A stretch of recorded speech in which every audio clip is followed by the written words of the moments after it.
the main story was, unfortunate, killed a lot of people, but mainly it saved lives. It saved, at that time, numbers were thrown around like it saved 1 million lives. It brought the war to an end, meant American lives were saved, didn't have to invade the islands, and so on. Actually, that historical debate still goes on until today. The most recent and so far most authoritative work by a Japanese professor, Hasegawa, indicates pretty strongly that what brought the war to an end was not the 2 atom bombs, but the fact that the Russians were invading.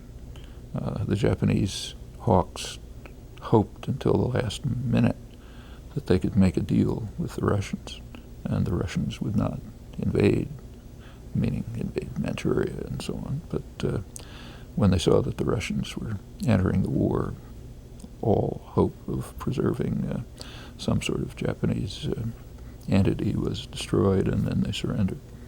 Because it's interesting, when you go to the Peace Museum in Hiroshima, the storytelling is almost like the American storytelling. Like, there's no questioning about is it a test or not, because we know that Hiroshima was not touched.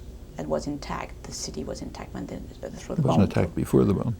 What? It was not attacked before the bombing. No. Yeah. It was just... It was prepared, yeah. Yeah. So I was surprised to see that the storytelling of the Japanese today is like in the American. They endorsed it. Well, there is... there is a feeling in Japan, and it's not entirely without basis.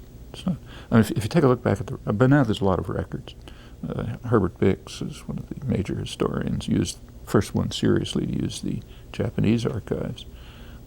It's a biography of Hirohito, but he discusses the end of the war from the point of view of the internal Japanese archives.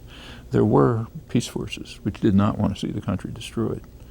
There were military forces which thought they ought to fight to the end to preserve the imperial system, the honor of Japan, and so on. And there was a conflict between them. And it appears that the peace forces internally were somewhat relieved by the bombing, thinking that this might bring the war to an end, horrible as it was.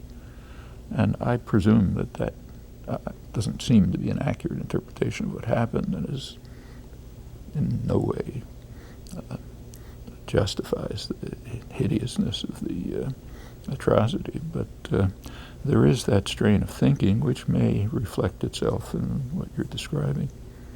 However, the facts, this is history, so it's not certain, but I think the factual evidence tends to support Hasegawa's judgment that it was, which had been suggested earlier, that it was actually the entry of the Russians into the war that finally convinced the hawks that they can't sustain it, because the Russians just swept aside the Japanese armies, the Kwantung Army, and so on, and were clearly in a position to invade the mainland if they wanted to.